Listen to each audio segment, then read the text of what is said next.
Skaapwagter 7.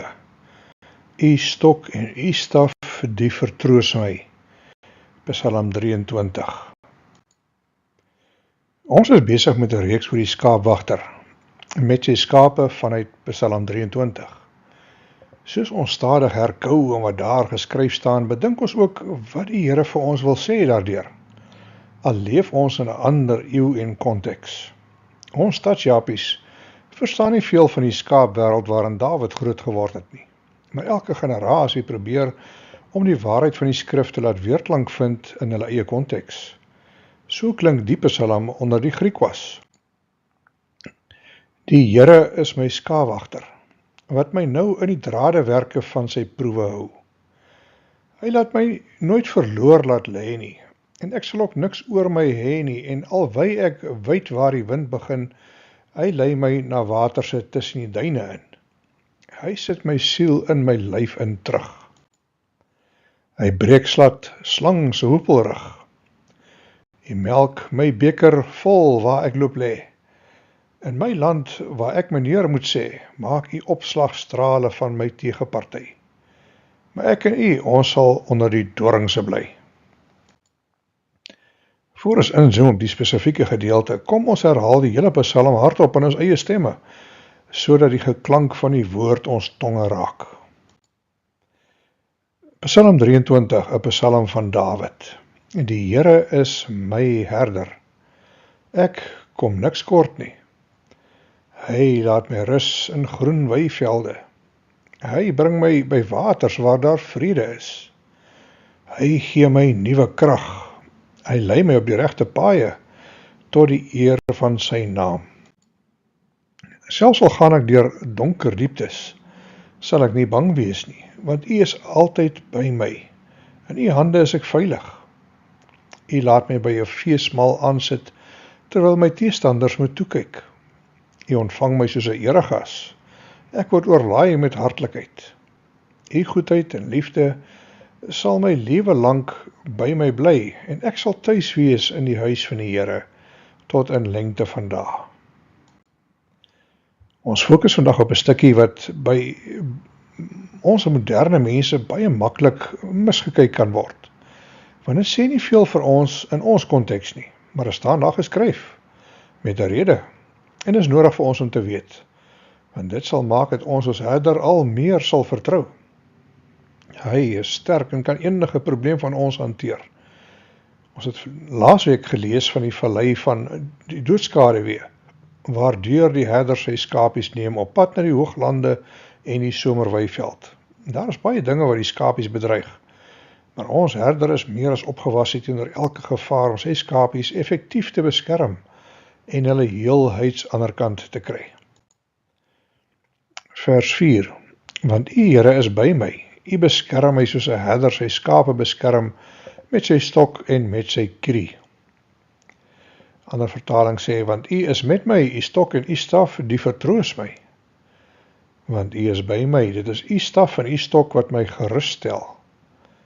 Want u is altyd by my. Dit troos my dat u my lei en beskerm, u laat my veilig voel. Want u is naby my, u stok en u staf beskerm en ondersteun my.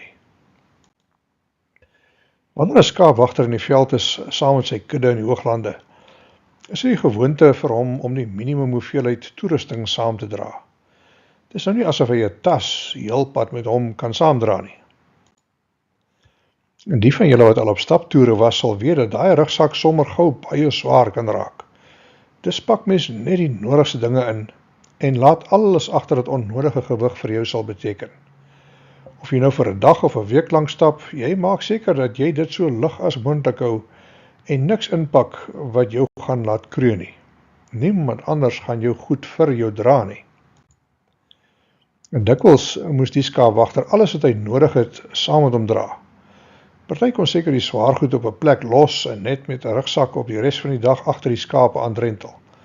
Vir die meeste skaapwagters moet dit hulle persoonlike items insluit, soos 'n slaapsak en klere en kos, maar ook items soos medisyne vir die skape, wapens of kaarte. Dit was veral waar in die ou dae, en waar die skaapwagter nie die voordeel van meganiese toerusting soos 'n bakkie gehad het om sy kampvoorrade aan te ry na die rowwe terrein van die hoofveld nie. Op sy beste het hy dalk 'n donkie gehad om die goed vir hom te help karwei. Tot vandag toe vind mens skaapwagter skuilings waar die skaapwagter die eensame somers saam met sy skape deurbring, toegerus met net die eenvoudigste voorrade. Vergeet maar van TV of internet of ligversorging. Party skuilings is maar baie primitief en tydelik, maar bied 'n handige basis vir die skaapwagter om naby sy skape te wees. In party lande soos Afghanistan is grotte die enigste skuiling wat beskikbaar is vir herders, en beweeg hulle van grot tot grot soos die skape wei op die berge. Heel waarskynlik was dit nie so 'n skuiling wat die skaapwagters gebruik het nie, maar deesdae kan 'n mens seker omtrent enigiets verwag. Die moderne mens het baie moeite gedoen om die lewe vir homself so gerieflik as moontlik in te rig, sodat die lang tye agter die skape gemaklik sou wees. Heel waarskynlik was so 'n tydelike takskermpie meer in lyn met die Bybelse tyd waarin die skaapwagters saans kon tuis gaan. Dit kom seker met sy krioelende gevare wat sal maak dat mense maar met een oog oop sal slaap. Party skaapwagters het selfs tente gehad wat hulle ekstra beskerming kon bied teen die elemente. Kortom, die lewe van so 'n skaapwagter was oor die algemeen redelik primitief. Net die nodigste was beskikbaar. Die beer van Jungle Book sou dit seker kon beaam met sy lied van The Bare Necessities of Life. Maar laat ek nou nie te veel afdwaal nie. Gedurende vandag se tyd in die veld is dit niks vreemds vir die moderne skaapwagter om 'n geweer oor sy skouer te dra of 'n lang stok in sy hande te hê nie. Hy sou 'n bladsak dra met sy middagete, 'n bottel water en dalk 'n paar noodhulpmedisyne vir sy kudde. Soms sal hy selfs die pasgebore lammers daarin dra om hulle verder te versorg. In die Midde-Ooste sal jy die skaapwagter sien wat net 'n stok en 'n staf met hom het. Die staf is daar om die skape mee aan te keer en uit te help om hulle rigting te gee. Maar die stok is daar om sy skape mee te verdedig teen roofdiere en aanvallers. Party ouens was sommer baie behendig met 'n stok en kon die wit waks uit jou slaan as jy dit sou waag om in hulle verkeerde boekies te beland. In Afrika sal jy soms die kuddewagter sien met 'n lang staf of 'n gladde knopkierie in sy hande. Dit was van toentertyd af die universele toerusting van 'n primitiewe skaapwagter. Daai knopkierie kon hy baie goed gooi, en dit was ook 'n handige instrument om peule en vrugte uit bome uit te gooi of om indringers mee te verjaag. Elke skaapwagter seun vandat hy vir die eerste keer sy pa se skape begin oppas, soek trots na so 'n stok en staf wat sy eie grootte en krag kon komplementeer. Hy sal na die bos toe gaan en vir hom 'n jong stok uitkies wat hy uit die grond sal grawe om uiteindelik sy knopkierie te word. Met groot geduld word dit sorgvuldig gekerf en glad gemaak. Die basis van die stok waar die wortels uitgekom het, word gevorm totdat dit 'n ronde kop vorm van harde hout. Die res van die stok word so gevorm dat dit sy eienaar se hand goed pas. Nadat hy sy knopkierie gemaak het, spandeer die skaapwagter seun baie ure om te oefen met sy knopkierie. Hy leer om dit te gooi met verbasende akkuraatheid en spoed. Dit word sy hoofwapen vir verdediging vir beide homself en sy skape. Met so 'n knopkierie kan jy groot skade aanrig. Party van die seuns het selfs kompetisies gehou om te sien wie sy stok met die grootste akkuraatheid kon gooi oor die verste afstand. Die effektiwiteit van hierdie knopkieries in die hande van ervare skaapwagters is nogal iets om te aanskou. Die knopkierie is as ware 'n verlenging van sy eienaar se hand. Dit was 'n simbool van sy krag, sy sterkte en sy autoriteit in enige situasie. Dit was die stok waarop hy staat gemaak het om homself en sy kudde te beskerm teen gevare. Dit was ook 'n instrument waarmee hy enige hardkoppige skaap gedissiplineer en gekorrigeer het, veral as die skaap aanhoudend sy eie pad wou loop. Dan kom daar so 'n knopkierie aangewoer om die skaap van gedagte te laat verander. En dis seker waar die woord knopkop vandaan kom. Iemand wat met 'n knopkierie te doen gekry het. Teen die tyd wat vandag se kinders eers hulle vurk en mes bemeester en weet hoe om daarmee te eet, het die skaapwagters van destyds lankal al hulle staf en knopkieries bemeester. Jy sukkel nie sommer met so 'n skaapwagter nie. Ons lees van Dawid wat selfs 'n leeu en beer oorwin het, wat het gewaag het om te naby aan sy skapies te kom. Heel waarskynlik het hy die durasie katswink gegooi met sy knopkierie, of die skrik op die lyf gejaag met sy slingervel. In die ou Wilde Weste het die woord rod of stok 'n uitdrukking geword vir handwapens soos pistole en revolvers onder die cowboys. In die omgangstaal van die Wilde Weste was daardie wapen as ware 'n verlengstuk van hulle regterhand. Die woordeskat van Psalm 23 kommunikeer iets soortgelyks, waar die herder 'n stok en staf gebruik. Vir die skaap was die skaapwagter se stok 'n bron van gerusstelling. Dit was die skaapwagter se wapen, sy krag, sy autoriteit en sy verdedigingsmeganisme. Want met hierdie stok kon hy effektiewe beheer uitoefen oor sy kudde in elke situasie. Toe God destyds vir Moses geroep het in die woestyn waar hy skape opgepas het, het hy hom gestuur om die volk Israel uit Egipte te lei uit die farao se kloue. As teken sou God sy stok gebruik om die krag van God te demonstreer. Toe antwoord Moses en sê, maar as hulle my nie glo en na my stem nie luister nie, maar sê, die Here het nie aan jou verskyn nie? Daarop vra die Here vir hom, wat is daar in jou hand? En hy antwoord, 'n staf. En hy sê, gooi dit op die grond. Toe gooi dit op die grond, en dit het 'n slang geword, en Moses het daarvoor gevlug. Toe sê die Here vir Moses, steek jou hand uit en gryp dit aan die stert. Hierop het hy sy hand uitgesteek en dit gegryp, en dit het 'n staf in sy hand geword. Sodat hulle kan glo, en dat die Here die God van hulle vaders, die God van Abraham, die God van Isak en die God van Jakob aan jou verskyn het. Daardie stok sou selfs in 'n slang kon verander. Daardie kierie het hom tot dusver beskerm het as 'n vriend, was 'n gevaarlike wapen in die hand van God. Moses en Aaron sou dit eerstehands in aksie sien tydens hulle besoek aan die farao van Egipte, toe die staf 'n slang geword het en al die farao se towenaars se towerstaffies slange ingesluk het. Hulle almal het daardie dag hulle simbole van magiese autoriteit verloor. Die kierie sou instrumenteel word met die bonatuurlike ingrype van God in die geskiedenis van Egipte met die eerste plaag, toe die water in bloed verander het.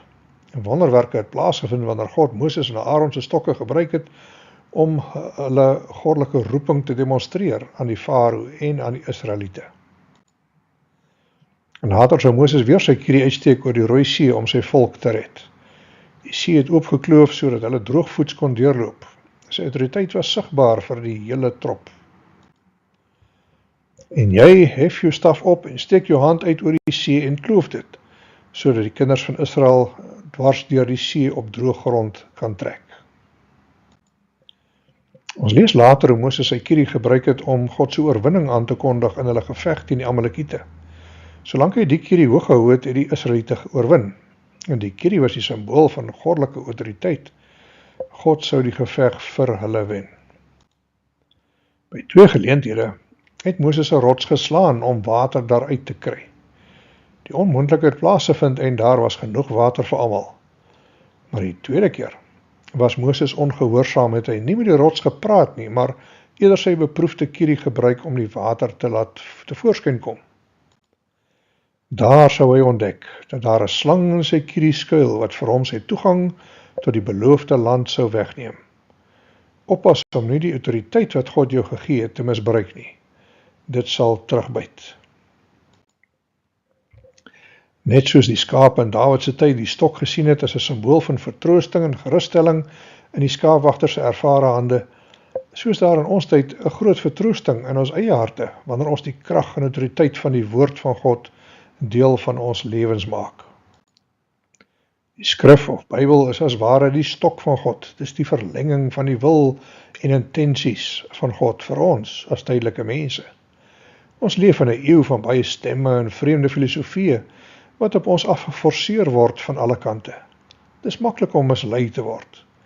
Dit is 'n bemoediging vir die kind van God om gereeld na die woord van God te draai en te weet dis sy goeie herder se woorde van autoriteit. Dit bring vertroosting vir ons, dit wys die pad waarop ons moet loop. Het gee vir ons vastigheid in tye van verwarring en chaos, en bring ons lewens na 'n plek van stille berusting, soos Dawid se woorde onderstreep, U stok en U staf, die vertroos my. Die tweede dimensie waar die stok van die skaapwagter gebruik word, is vir die welvaart van sy skape, naamlik dissipline. Miskien word hierdie knopkierie meer vir hierdie doel gebruik as enigiets anders. Moenie die tugtiging van die Here gering ag nie, staan daar geskryf in die skrif. Die Afrika skaapwagters en herders kon hulle knopkieries met groot akkuraatheid gooi na enige dier het homself sleg gedra. As 'n skaapwagter 'n skaap sien wat besig is om weg te dwaal op sy eie, of naby giftige plante kom, of te naby aan een of ander gevaar, sou hy sy knopkierie fluitend deur die lug gooi om die afgedwaalde se aandag te trek, skrik op die lyf te jaag en terug te bring na die trop. Van die skrif word dikwels gesê, hierdie boek sal jou weghou van sonde. Moody het gesê, the Bible will keep you from sin, or sin will keep you from the Bible. Dis die woord van God, wat na ons harte kom, om ons te korrigeer of te bestraf of rigting te gee, as ons besig is om weg te dwaal. Psalm 119 sê, ek het U woord in my hart gebere, sodat ek nie teen U sou sondig nie. Die Gees van God gebruik die lewende woord om ons gewete te oortuig daarvan, as ons op verkeerde paaie loop. Op hierdie manier word ons onder beheer gebring deur Christus, wat wil hê dat ons moet wandel op sy paaie van geregtigheid. En nog 'n gebruik van die stok in die skaapwagter se hand was om die skape te ondersoek en te tel. In die Ou Testamentiese terminologie is daar gepraat van om onder die stok of herderstaf deur te gaan. Esegiel 20 sê, ek sal julle sorgvuldig tel en julle verantwoordelik hou vir die eise wat my ooreenkoms aan julle stel.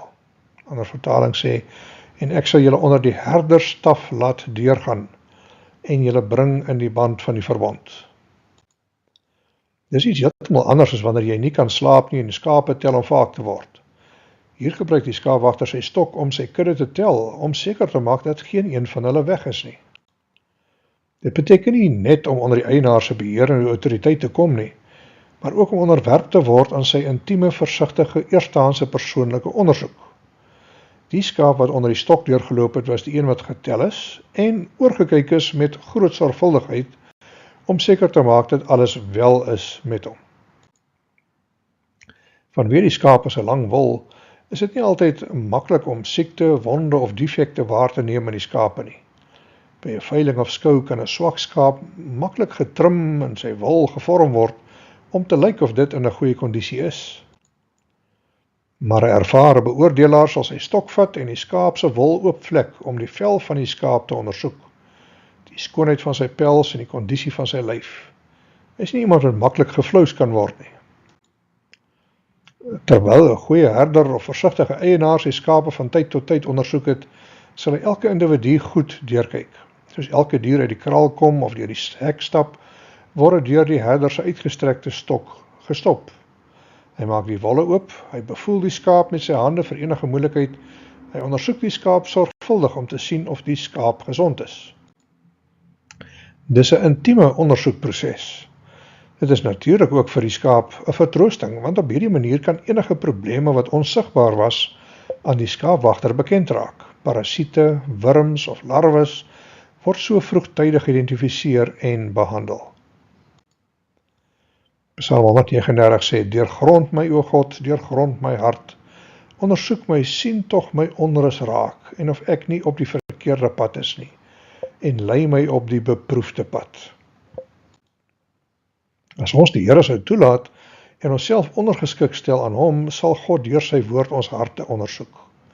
Daar is niks wat ons vir hom kan wegsteek nie.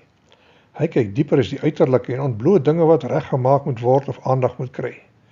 Dit is 'n proses van ondersoek waarvan ons nie moet terugdeins of vermy nie. Dit help nie om iets vir hom te probeer wegsteek nie. Hy doen daardie ondersoek omdat hy vir ons omgee en wil hê dat ons moet floreer. Die goeie herder het ons siele so in sy beste kondisie en gedagte, terwyl hy ons so deursoek.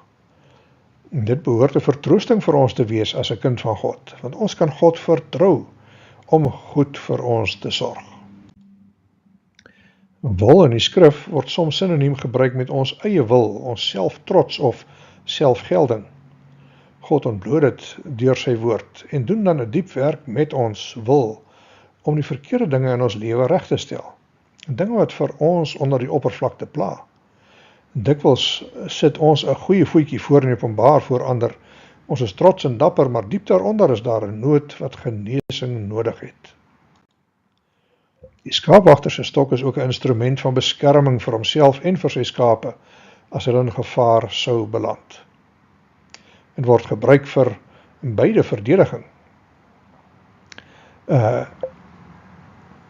En as 'n afskrikmiddel teen enigiets wat sy skape wil bedreig. Die ervare skaapwagter sal sy stok gebruik om roofdiere soos jakkalse, wolwe, rooikatte of rondloopronde weg te hou.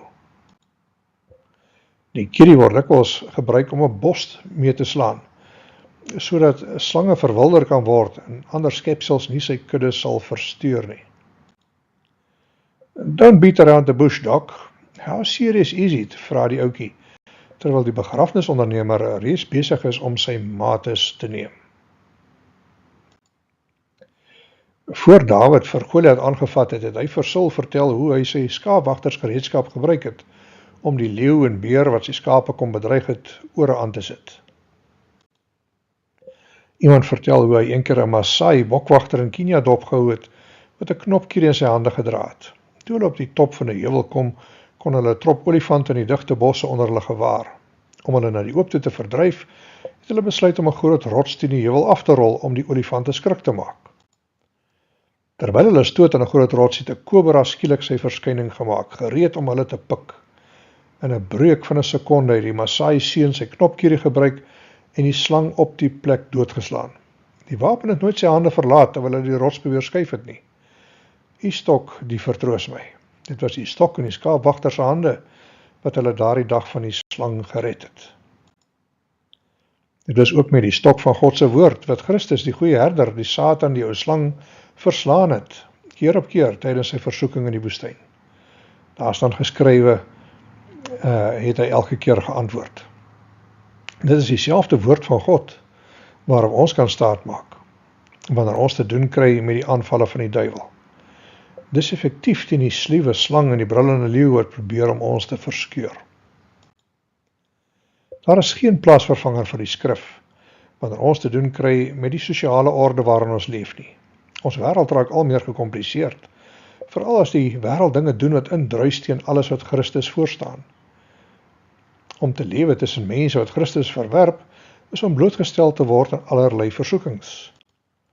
Party mense is baie glad en gesofistikeerd in hulle aanvalle, terwyl ander weer uiterlike gewelddadige, wrede aanvalle teen die kinders van God loods. Tydens die laaste Olimpiese spele is daar openlik gespot met die Christene deurdat die laaste avondmaal van Jesus bespotlik gemaak is deur die populêre kultuur van ons tyd. Temptation usually comes in through a door that has deliberately been left open. En watter vastraplek gee jy vir die duiwel om met jou te mors? Watter deure is daar wat jy oophou, al weet jy dis nie goed vir jou nie? The world is filled with people who live as if they don't believe the Bible, but they insist they're Christians nonetheless. Ek wonder hoe lank kan ons onsself flous. God word nie geflous nie. In elke situasie is daar die vertroosting dat praktiese kennis van God se woord ons in staat sal stel om enige aanval van die bose af te weer en dit te oorkom. Gaan gerus deur die Bybel, totdat die Bybel deur jou gaan. Memoriseer dit, so jy daagliks kan gebruik as 'n wapen. Ons draai nou weg van die skaapwagter se stok en kyk so 'n bietjie na die skaapwagter se staf. Op 'n manier is die staf die ding wat iemand as 'n herder identifiseer. Niemand anders dra 'n herderstaf nie. Dit is 'n unieke instrument wat gebruik word in die bestuur van skape en ten goeie gebruik word vir die skape. Dit werk nie vir beeste, perde of varke nie. Dit is uniek gevorm en aangepas om die behoeftes van die skape te ontmoet. En dit word net tot hulle voordeel gebruik. Die staf is 'n simbool van die omgee en kompassie van 'n skaapwagter vir sy skape. Geen ander objek kan die voordeel vir die kudde beter beskryf as die staf nie. Dis daar vir hulle gerief. Waar die stok die konsep van autoriteit, krag en dissipline demonstreer, sowel as 'n verdediging teen gevaar, praat die staf van alles wat goed vir die skaap is. Die skaapwagter se staf is gewoonlik 'n lang stok met 'n gebuigde punt of 'n halwe sirkel aan die een kant. Dit word sorgvuldig deur die eienaar uitgesoek. Dit word gevorm, gladgemaak en gesny om te dien as die skaapwagter se persoonlike instrument en hulpmiddel. Not now, I'm having a staff meeting, verduidelik die herder aan sy skaap. As jy deur Afrika of die Midde-Ooste sou reis, sal jy afkom op die ouer skaapwagters wat leun op hulle stawwe, terwyl hulle kuddes geduldig dophou. Die staf dien as 'n spesiale vertroosting en gerusstelling vir die skaapwagter self. In die moeilike uitdagende reise en tydens die lang ure van waghou oor sy skape, sal die skaapwagter leun op sy staf vir krag en ondersteuning. Dit is 'n bron van hulp en vertroosting vir hom. Net soos die stok 'n simbool is van die woord van God, is die staf 'n simbool van die Heilige Gees. Wanneer Jesus met ons werk as individue, is dit die sagte korreksie en vertroosting van die Heilige Gees wat ons in die regte rigting stuur. Met Pinkster is die gelowiges toegerus deur die Heilige Gees om effektiewe getuies te word in hulle wêreld. Voorheen het hulle weggekruip uit vrees vir die publiek. Nou was hulle vreesloos in die publiek. En daar is 3 terreine van skaapboerdery waarin die staf 'n rol speel. Die eerste een is om skape nader te trek na 'n intieme verhouding met die skaapwagter. Die skaapwagter sal sy staf gebruik om 'n pasgebore lam nader te bring aan sy moeder as hulle van mekaar vervreemd geraak het.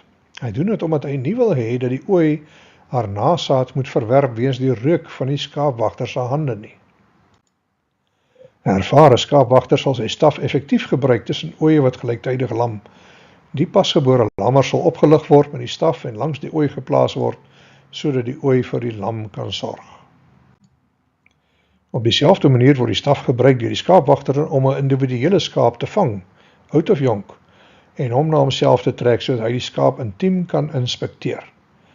Die staf is 'n bruikbare instrument om die skaam en skugter skape nader te hark, wat gewoonlik die skaapwagter probeer vermy.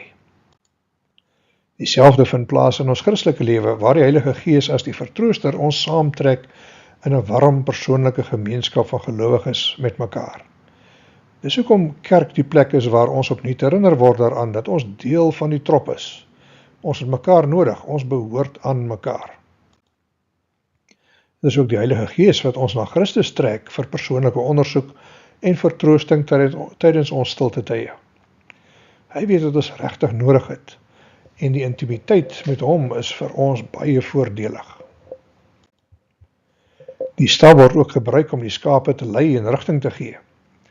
'n Skaapwagter gebruik sy staf om sy skape aan te por in die regte rigting, die pad te wys na 'n nuwe roete, of deur 'n hek, of om die skaap veilig te hou langs 'n gevaarlike, moeilike roete.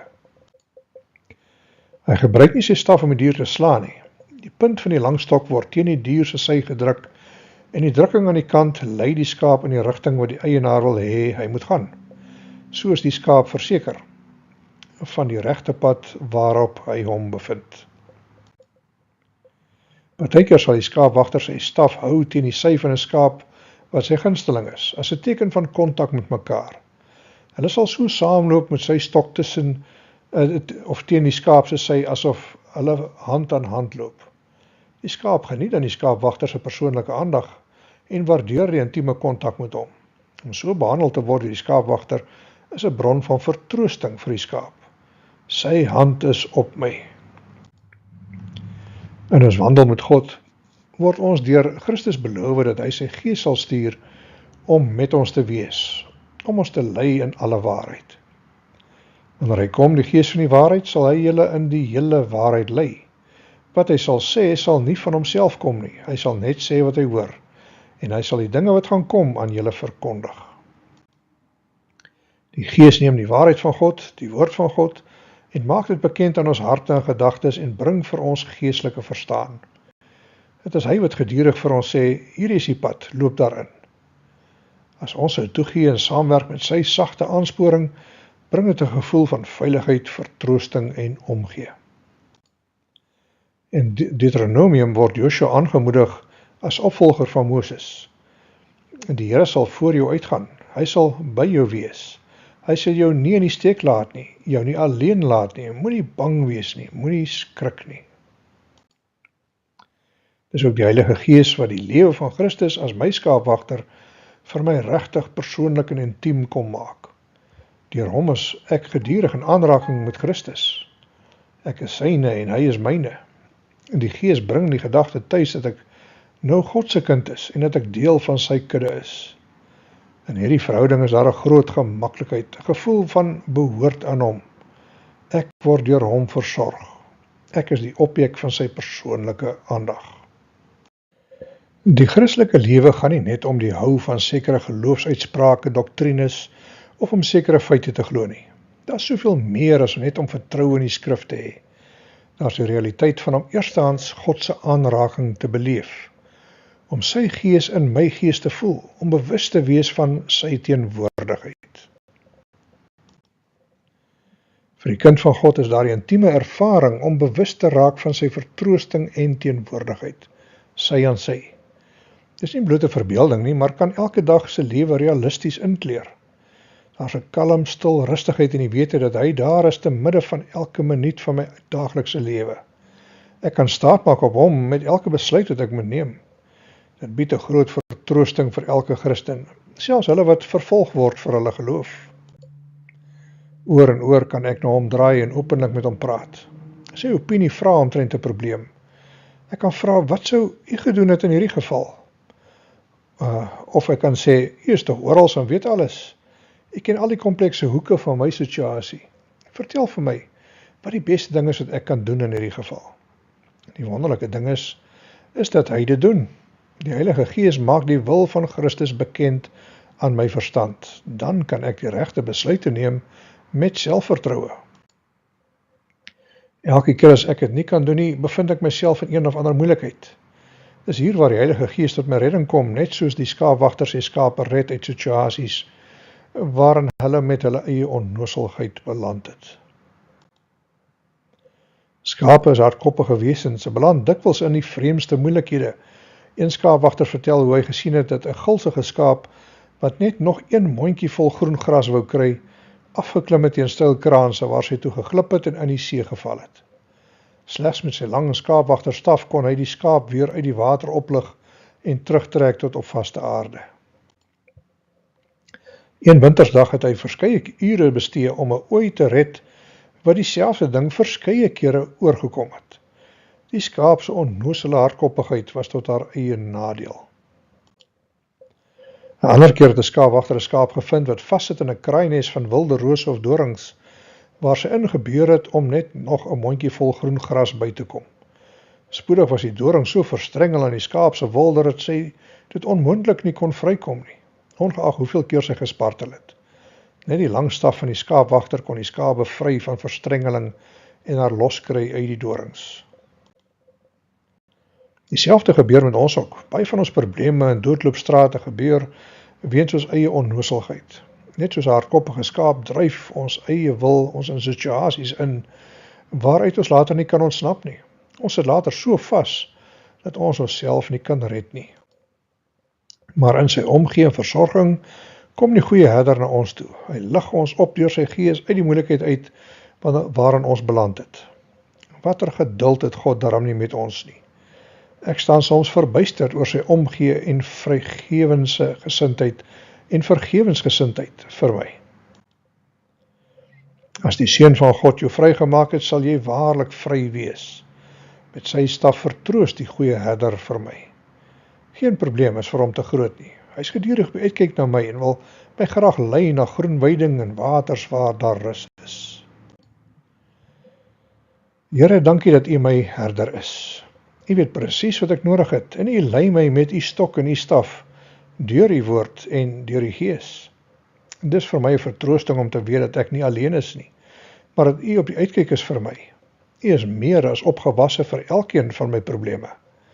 Dankie dat U my elke dag wil lei en vertroos. U is waarlik my goeie herder, wat ek graag wil volg. Amen.